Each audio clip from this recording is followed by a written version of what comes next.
Olha que curioso. Carl Jung morreu há mais de 60 anos, certo? Mas de alguma forma as ideias dele parecem estar mais vivas do que nunca. E elas surgem nos lugares mais inesperados que a gente possa imaginar. Sério, de filmes de Hollywood até a neurociência de ponta. Nesta análise, a gente vai mergulhar fundo para entender como é que a mente desse psiquiatra suíço, lá do século XX, ainda ecoa e, mais do que isso, ainda molda o nosso mundo hoje. Imagina só a cena. Alguém encontra essa nota, escrita à mão pelo próprio Jung, escondidinha lá no catavento da casa dele. É uma coisa tão humana, né? Um reconhecimento tão bonito da própria mortalidade. E olha que ironia, é o ponto de partida perfeito para a gente começar a explorar o que ele, no fim das contas, deixou para a posteridade. Pois é, essa é a grande pergunta, né? O que ele deixou para trás? Para responder isso, a gente vai fazer uma jornada quase como detetives, seguindo os rastros que o Jung deixou. E esses rastros levam a gente desde os segredos da vida pessoal dele até, acredite se quiser, a presença surpreendente dele na cultura pop e na neurociência de ponta. É uma viagem e tanto. Então, para começar essa jornada, a gente precisa primeiro entender o homem. Mas esquece aquela imagem do místico meio desapegado que muita gente tem na cabeça.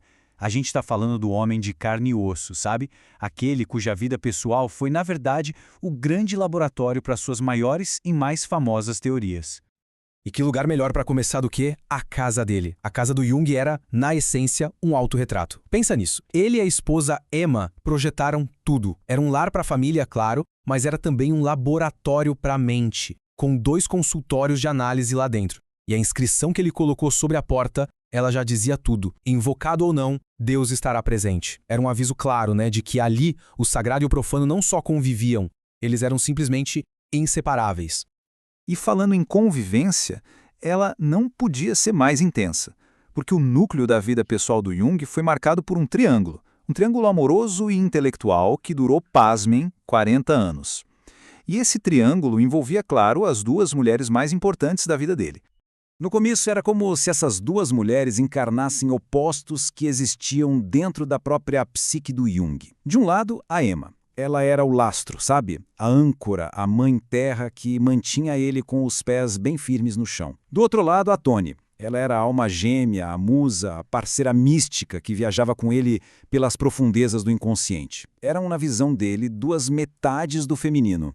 Só que a história não para por aí de jeito nenhum. A parte mais fascinante, na verdade, é o que aconteceu depois. Ao longo de 40 anos, as 2, tanto Emma quanto Toni, foram muito além nesses papéis. Elas literalmente saíram das sombras dessas projeções que o Jung colocava nelas para encontrar a própria voz, a própria autoridade e a própria integridade. Elas se tornaram intelectuais e analistas brilhantes por direito próprio. E essa jornada, essa ideia de sair das sombras para se tornar um indivíduo completo, isso não ficou só na vida pessoal do Jung, não. Isso ecoa por toda a nossa cultura. E olha, talvez não exista um exemplo mais claro e mais popular disso do que nos filmes de um cineasta que com certeza todo mundo aqui conhece, o Tim Burton. Para a gente entender a obra do Tim Burton pela ótica junguiana, a gente precisa pegar um conceito central do Jung, a individuação. Mas o que é isso, afinal? De um jeito bem simples, é o processo que dura a vida inteira de se tornar quem a gente realmente é. É integrar todas as partes da nossa personalidade, tanto as que a gente gosta, as luzes, quanto aquelas que a gente esconde, as sombras. Agora, pensa nos filmes do Burton. É um verdadeiro desfile de personagens que estão lutando exatamente com esse processo. Os protagonistas deles são quase sempre figuras à margem, sabe? Aqueles párias tentando encontrar um lugar no mundo. E eles se encaixam perfeitamente nos arquétipos do Jung. A criança que ninguém entende, o monstro com um coração de ouro, o gênio excêntrico, e todos eles estão batendo de frente com uma sociedade monstruosa que só quer que todo mundo seja igual. E o mais legal é que o próprio Burton entrega a chave pra gente. Ele mesmo diz que gosta mais do simbólico, daquilo que está aberto para interpretação. Ou seja, ele não está só contando uma historinha, ele está, na verdade, pintando sonhos no cinema, explorando o inconsciente através de imagens. É uma abordagem, nossa, puramente junguiana. Bom, agora a gente sai da cultura pop e vai para a aplicação mais direta das ideias do Jung, a psicoterapia, o consultório. E é importante dizer que aqui o pensamento dele não é uma relíquia, uma coisa do passado, não. Pelo contrário, ele continua evoluindo e informando a prática clínica de hoje de jeitos bem surpreendentes. A terapia moderna, especialmente a de base junguiana, não se parece mais com aquela ideia de uma escavação arqueológica do passado, sabe? Cavando para achar um problema. Hoje, ela é vista como um processo vivo, uma relação. O foco está no que se chama de cocriação de significado. É basicamente um diálogo. uma dança entre terapeuta e paciente, onde novos entendimentos são construídos juntos. E o legal é que isso transforma os dois lados no processo. E claro, as ferramentas da terapia também estão evoluindo. A análise hoje em dia incorpora o que a gente já sabe sobre o cérebro. O objetivo pode ser ajudar a pessoa a regular emoções que parecem avassaladoras, ou usar coisas que parecem simples, como o ritmo da respiração, para construir uma base de confiança. Isso tudo parte de um reconhecimento muito importante, o de que o trauma não é só uma história ruim à nossa cabeça. Ele pode, literalmente, desligar as partes do cérebro que a gente usa para conseguir falar sobre o que aconteceu. E essa citação aqui, ela é poderosa porque resume perfeitamente essa visão moderna do trauma. As experiências, principalmente aquelas bem do comecinho da vida, elas não somem, não desaparecem. Elas ficam como que inscritas no nosso corpo, no nosso cérebro. Elas moldam a nossa biologia. Então a terapia, para funcionar, precisa trabalhar com essa realidade. Uma realidade que está no corpo. Isso tudo nos leva, então, para a nossa última e, olha, talvez a mais chocante conexão de todas. A gente vai ver como as intuições que o Jung teve lá no começo do século XX estão sendo espelhadas, refletidas nas descobertas mais recentes da neurociência. Então, se liga nisso.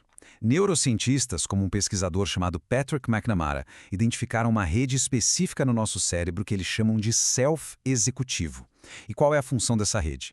É exatamente trazer ordem, trazer coerência para aquele monte de impulsos caóticos e inconscientes que borbulham na gente. Soa familiar? Pois é. É essencialmente a descrição neurocientífica daquilo que o Jung há 100 anos chamava de ego. E não para por aí, a coisa fica ainda mais incrível. Esse mesmo pesquisador descreve um processo cerebral que ele chama de descentramento. O que é isso? É quando o nosso senso de eu do dia a dia é meio que colocado em pausa, sabe? E isso permite que a mente explore livremente outros eus possíveis, outras facetas. Agora pensa bem, essa é, na prática, a descrição neurocientífica daquela técnica que o Jung desenvolveu há um século e chamou de imaginação ativa. É impressionante. Olha só esses paralelos lado a lado. De um lado, os conceitos que o Jung desenvolveu intuitivamente, como a imaginação ativa ou os complexos autônomos, que são tipo subpersonalidades que existem dentro da gente. E do outro lado, as descobertas concretas da neurociência. É como se a ciência de hoje estivesse finalmente conseguindo desenhar um mapa de um território que o Jung lá atrás explorou sozinho, usando só a intuição como bússola. E a conclusão que a neurociência chega a partir disso é, no mínimo, surpreendente. Aquelas práticas que o Jung sempre valorizou tanto, rituais, símbolos, mitos, elas não são só superstição ou coisa do passado. Tudo indica que elas são, na verdade, uma adaptação biocultural essencial, quase como uma tecnologia da psique que evoluiu para ajudar a gente a construir um senso de identidade, um self mais forte e mais integrado. Então a gente fez uma viagem, né? Vimos as ideias de Jung nascerem na complexidade da vida pessoal dele e depois se espalharem pela cultura, pela terapia e chegarem até a estrutura física do nosso cérebro. E tudo isso nos leva a uma última pergunta, que fica no ar. Se a ciência de hoje está só começando a confirmar aquilo que o Jung já intuía há um século, o que mais dentro da obra gigantesca que ele deixou ainda está lá, esperando para ser redescoberto por nós?